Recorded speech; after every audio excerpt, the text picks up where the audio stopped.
Hi, it's Drew here, and today I want to show you a really simple, neat trick on how to get a colour change in Amigurumi looking perfect.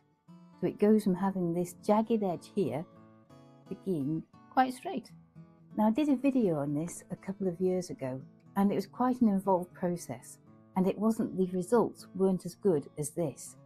So we go from having a nasty jagged edge, so you go from the first colour to the second and you can tell where you've changed, to going to something like this, which is practically perfect.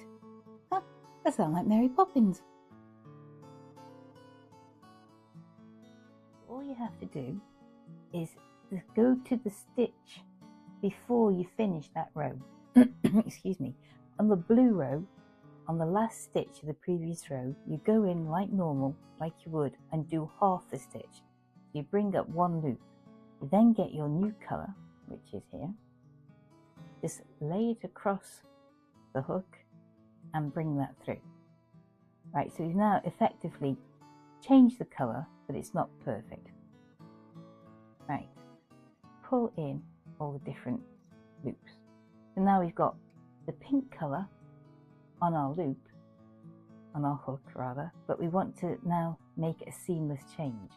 So we are now on the first stitch of the next row where we want the pink colour to start. So what you do is you go into the back loop of the next stitch, which is the first stitch of the next row, and all you do is slip stitch that stitch, and then you carry on like normal for the rest of the row.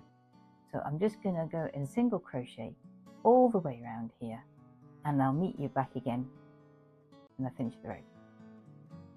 All you have, right, so I've just single crocheted all the way around, and we're coming back up again to the first stitch that we made, which was the slip stitch, which was that one. Now you'll see that you've got the front of the loop, the front loop which we missed. You can tell that's the stitch we've got to go into. So you just do a normal single crochet into that stitch, because we only had a slip stitch when we began. I would just do a normal single crochet into that and then carry on as you would for the rest of the row. I'm just going to go past there a bit so you can just see what we've done. So just a couple of stitches. Now look at this. Now you can see there that that is not perfect, but it's a practically straight colour change. Now compared to that one, we're doing really well. So it's so easy. All you have to remember is when you do the colour change, the last stitch of the previous row, you pull up the normal colour, then add in the new one. Then in the first stitch of the next row, you simply do a slip stitch and carry on as normal. When you come back round, just carry on and doing a single crochet into that stitch, and you'll find it will just be like that.